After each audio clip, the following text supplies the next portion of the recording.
Bonjour à tous, bienvenue sur la chaîne des vidéos d'Auto-Terrain. Aujourd'hui, on va vous parler du DC Universe, le DC Extended Universe plus précisément. C'est terminé il y a tout juste un mois, donc il était temps que je vous en parle et de faire un top 16 du DC EU. Générique.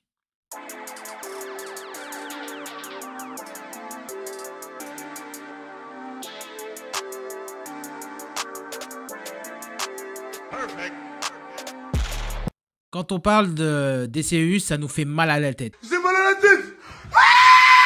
Parce que vous allez voir le classement, dans les 16 films, il y a toujours des problèmes. Même le premier, il y a un souci. Bon, on commence par le 16e, c'est Wonder Woman 1984. Ce film-là, il était catastrophique, il était nul à chier. Ce que je retiens dans ce film, la scène de Wonder Woman qui est dans le désert et où elle essaye d'arrêter des bandits. Et j'ai trouvé ça hyper mal fait. C'était moche, c'était moche. En parlant de mocheté, la transformation de Cheetah. L'actrice en plus, elle joue super bien. Et là, tu vois la transformation de Cheetah, c'est catastrophique. Le costume de Wonder Woman quand elle était en or, il était mal fait. Et puis, dernier point, c'était Pedro Pascal qui joue Maxwell Lord. Maxwell Lord, si vous ne le connaissez pas, c'est un personnage hyper important dans l'univers DC. En fait, il s'est inspiré apparemment de Nicolas Cage pour jouer. Tu m'aurais dit Nicolas Cage, volte-face au Lord of War, ok?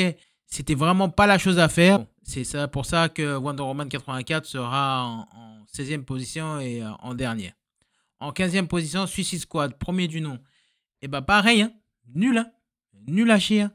Ce film, au début, j'avais vraiment des bonnes attentes pour ce film parce que on voit Deadshot ou Will Smith, parce que Will Smith c'est un acteur bankable, donc ça peut être bien. Margot Robbie qui était en Harley Quinn aussi, on la ramène, donc ça pouvait faire quelque chose. Jared Leto en Joker. Mais je pense que c'était le pire Joker que j'ai vu de toute ma vie. Il est derrière César Romero de la série 1966. Margot Robbie sort du lot. Clairement, Margot Robbie sort du lot. Et puis la scène où, en fait, le flashback, où en fait elle devient Harley Quinn, qui est intéressant, mais qui dure quoi? 2 minutes.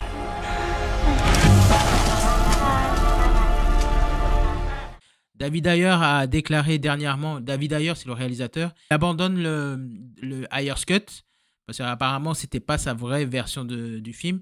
Mais honnêtement, je pense que même s'il aurait mis sa vraie version, le film n'aurait pas remonté dans les suffrages, il n'aurait pas été extraordinaire. Donc c'est pour ça qu'il est 15e. 14e position, c'est Shazam, le dernier qui est sorti, Shazam Fury of God. Et bah là, pareil, hein. C'est même s'il est 14e, il n'y a pas grand chose à en tirer. Si, le costume de Shazam qui est vraiment mieux que le précédent, il est largement mieux. Ce que je retiens, c'est le caméo de Wonder Woman, tout à la fin, mais qui est inutile. Et puis, un moment, en parlant de Wonder Woman, le sorcier, en fait, prend sa place un moment. Donc, ça m'a fait rire, mais c'était vraiment ridicule. Donc, voilà. 13e position, Justice League. Justice League qui est sorti en 2017. Pas le Justice League de Zack Snyder, qui est bien sûr un petit peu plus haut dans le classement. Mais là, c'est celui-là de Joss Whedon.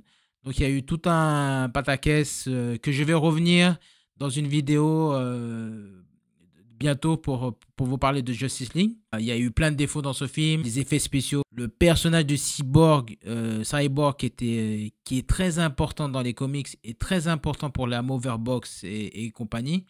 Là, il était vraiment à l'oubliette. Donc, il y avait tellement de problèmes dans ce film que c'était sûr qu'il n'allait pas marcher. Donc, c'est pour ça que je le mets 13e. En 12e position, bah, c'est Aquaman. Aquaman qui est sorti en décembre. Et ben Aquaman, je le mets 12e parce que c'est un film moyen. J'ai fait ma critique, vous pouvez la voir à la fin de la vidéo. En 11e position, je mets Birds of Prey parce que c'est aussi un film moyen. Les choses positives, c'est là qu'on voit Margot Robbie qui peut explorer toutes ses qualités d'actrice pour jouer Harley Quinn. Donc elle joue la folle parfaitement bien. Il y a des scènes cocasses et tout qui sont bien. Tu vois que Margot Robbie, elle est à fond dans son rôle. Les autres personnages, je les trouve un peu en retrait. Montoya, Huntress et Black Canary. c'est vraiment Margot Robbie qui sort du lot. En fait, c'est même pas Bird of Prey, le film, c'est Harley Quinn en fait. En 10e position, c'est Black Adam. Je l'attendais vraiment avec impatience et tout. Parce que là, c'était la première fois qu'on voyait The Rock jouer un méchant. Et là, il jouait Black Adam. Et Black Adam, dans les comics, c'est un méchant. C'est pas un gentil héros ou quoi que ce soit. C'est un méchant. Après, moi, j'aurais aimé qu'il y aurait eu un Black Adam contre Shazam. C'est plus logique. Mais The Rock s'en est encore mêlé et a dit qu'il voulait avoir son film solo et pas avec Shazam. Et même après, il voulait pas avoir de film avec Shazam. Il voulait plus avoir un film de Superman. En parlant de ce dernier, bah, c'est la scène qu'on retient. C'est qu'on voit Henry Cavill venir se chauffer contre Black Adam. It's been a while since anyone's made the world this nervous.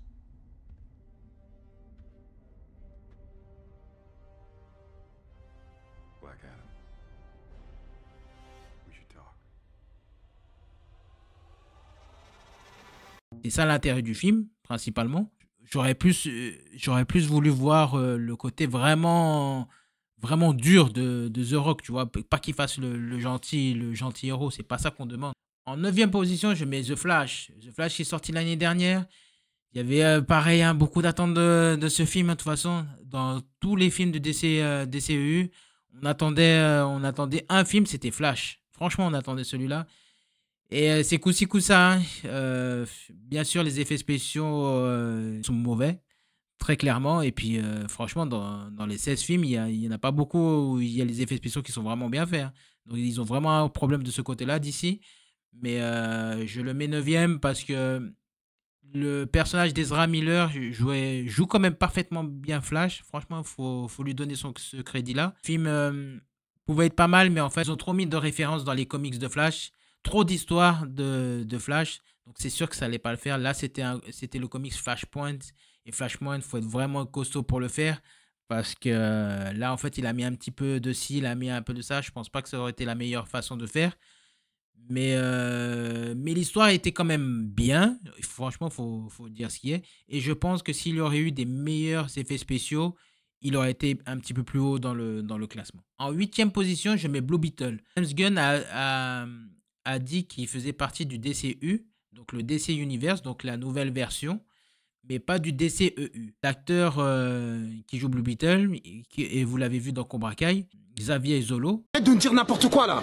Joue franchement parfaitement bien le rôle de Blue Beetle. En plus, c'était pas mal parce que là, en plus, c'était l'un des premiers latinos et même, je crois, le premier latino à jouer dans un film de super-héros. Enfin, qui a le rôle principal. L'histoire est pas mal, en fait. On voit Blue Beetle qui est là, qui galère un peu. Ça fait un peu style, un petit peu un Spider-Man, un petit peu un Flash. Donc, c'est les origin story. Ça allait, en fait. Et puis, on voit des références avec les anciens Blue Beetle. Ça allait, mais c'est pas le film qui va être transcendant. En 7e position, je mets Shazam. Shazam, le premier film qui est sorti, maintenant, je crois, il me semble, en 2017. 2017, il me semble, oui, qui est sorti. Pour pas vous dire de bêtises. Et ben lui, j'avais aimé parce que c'était une petite comédie, aventure, super-héroïque. Tu voyais Shazam qui était niais, qui faisait le couillon, donc c'était vraiment drôle. Donc c'est ça que je retiens beaucoup dans le film. Je ferai aussi une vidéo sur Shazam bientôt. Une bonne alchimie avec les comédiens. L'acteur qui joue Shazam, qu'on a pu voir dans Chuck, et ben en fait, dans Chuck, il était un peu couillon, un peu bébête, donc il reprend le même rôle. Donc franchement, c'était bien. Mais comme je vous ai dit, je vais vous faire une petite vidéo sur Shazam plus détaillée. En 6e position, je mets Suicide Squad. Le Suicide Squad de James Gunn, vous le connaissez, il était chez Marvel, mais il a été viré par Marvel pour aller chez DC et d'ici. Et c'est lui qui a fait ce film-là. Bien sûr, il a fait Les Gardiens de la Galaxie chez Marvel. Après, il est revenu pour faire le 3e. Mais bon, entre-temps, il a fait Suicide Squad. Et franchement, il était pas mal. Au début, je me rappelle, il y avait tellement de personnages qui est annoncé. Et je me suis dit, mais ça va peut-être pas marcher. En fait, à chaque fois, je suis craintif quand il y a trop de personnages. Mais franchement, James Gunn, il a fait son travail. Même déjà dans Gardiens de la Galaxie, les acteurs étaient ensemble. Là, tu voyais les autres acteurs dans Suicide Squad aussi, c'est pareil. Tu retiens bien sûr Margot Robbie encore une fois, Idris Elba, John Cena qui va avoir Pacemaker qui va avoir sa série plus tard, sa série est à voir absolument. Tu voyais c'était violent, c'était sauvage et puis le méchant Starro, Je m'attendais pas, je pensais qu'ils allaient mettre un autre personnage parce que pour faire Starro, l'étoile de mer en, en film, franchement difficile à faire, mais franchement ça passait super bien. Et d'ailleurs, une petite anecdote sur ce film, normalement le méchant du film, en fait c'est pas un méchant mais c'est un gentil, c'était Superman. J'aurais plus aimé voir Superman, comment il aurait pu se débrouiller, et puis comment eux ils auraient pu se débrouiller contre un Kryptonien. En cinquième position, je mets Aquaman. Eh ben, Aquaman, hein, c'est le film qui a le plus réussi en termes du box-office parce qu'il a fait le milliard d'entrées, contrairement aux autres. Et le premier, moi, j'ai adoré, hein. J'ai adoré parce que là, on voyait Aquaman qui était pas le Aquaman des comics. C'était un Aquaman qui était un petit peu bébête, un petit peu fonceur. Tout ce qui est contraire dans les comics et qui est joué par Jason Momoa. Donc le film se repose sur lui, ainsi que Amber Heard qui joue Mera. Donc là, elle n'était pas coupée au montage contrairement au deuxième film. Les effets spéciaux étaient hyper bien faits. Bien sûr, c'est pas les effets spéciaux d'Avatar 2, Avatar 1 et même le 2, mais c'était super bien fait. James Wan, le réalisateur, mélangeait son style horreur plus le côté fantastique et ça rendait super bien. Il n'y a rien à dire. Je le mets cinquième. Peut-être j'aurais pas pu le mettre plus haut parce que les quatre autres qui sont devant, ils sont vraiment bons. Bah, en quatrième position, c'est Wonder Woman. Wonder Woman, vous avez vu Wonder Woman 84 et 16e, Wonder Woman le premier et quatrième. Et ben Wonder Woman, pour moi, c'est un petit peu un Captain America 1, mais en mieux. En mieux, je m'explique parce que déjà, il y avait tellement d'attentes sur ce film parce que déjà, c'était la première réalisatrice qui faisait un film de super-héros. Là, tu voyais l'une des premières femmes super-héros. C'est pas la première, bien sûr, mais c'était l'une des premières femmes. Wonder Woman, c'était son premier film. Il y avait des séries d'avant avec Linda Carter, mais là, c'était son premier film. Donc, c'était à voir. Et puis, le côté qu'ils ont fait, c'était première Guerre mondiale. Franchement, c'était trop bien. Encore l'alchimie avec les autres partenaires, surtout avec Steve Trevor. Le côté armée, guerre, c'était hyper bien fait. Surtout, je me rappelle la scène, bien sûr, où tu vois Wonder Woman dans le champ.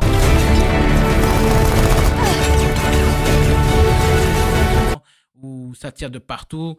Cette scène est magnifique. Bien sûr, encore une fois, dans les films DCU, il y a toujours un acte qui est pas bon. Et bien sûr, c'était le dernier acte qui n'était pas bon. Et ça, c'est dommage parce que c'est venu casser l'ambiance du film, la dynamique du film. Et là j'avais les boules. Franchement, j'avais les boules. Mais bon, ça reste quand même un bon film à voir et à revoir. En troisième position, je mets Man of Steel.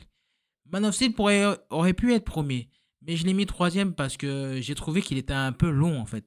Bon, bizarrement, vous allez voir le deuxième qui est hyper long, mais lui, Man of Steel, je le mets troisième parce que, bon, déjà parce que il y avait Henry Cavill. Le film partait bien, on voyait encore les origines de Superman.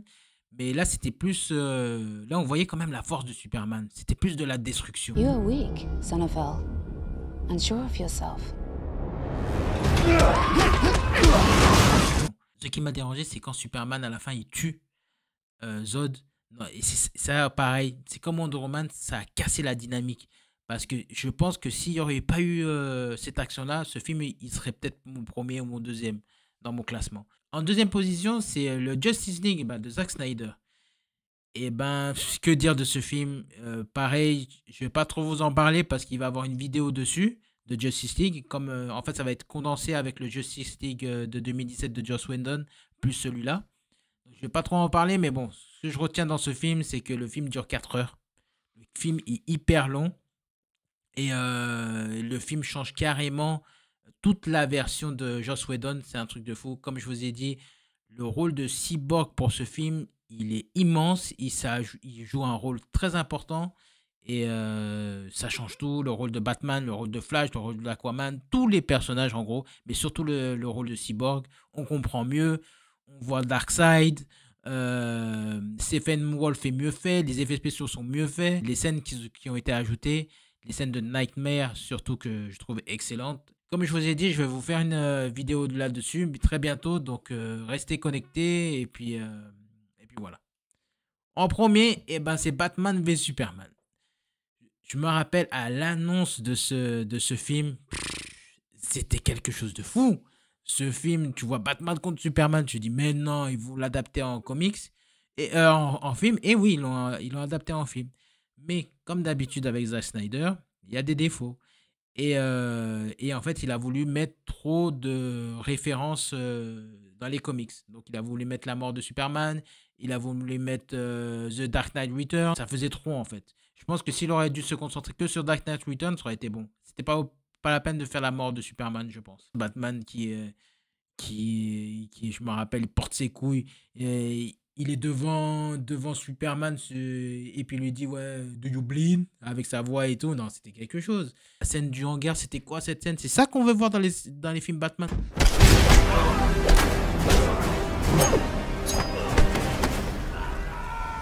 Même le combat contre Superman, j'ai trouvé magnifique. Après, bien sûr, il y a des défauts, hein. Comme je vous ai dit, hein, le DCU, il y a des défauts, hein. Moi, j'ai trouvé c'était Lex Luthor. Lex Luthor, j'ai trouvé que non, ça n'allait pas. Comme il jouait, Jesse Eisenberg, comme il jouait, c'était pas ça. Et puis Doomsday, déjà j'ai trouvé mal fait. Et puis Doomsday, j'aurais pas voulu qu'il soit là dans le film, quoi. J'aurais voulu une autre fin. Voilà. Et ben c'était tout pour moi, c'était mon top 16, donc j'espère que ça vous a plu. Je vais bientôt vous faire un autre top 10. Dites-moi ce que vous en avez pensé, comme d'habitude. Partagez, commentez, surtout commentez, c'est pour l'algorithme. Si vous avez aimé, mettez un pouce, même s'il peut être bleu ou rouge, mettez un pouce quand même. Et on se revoit pour la prochaine vidéo. Allez, bye bye.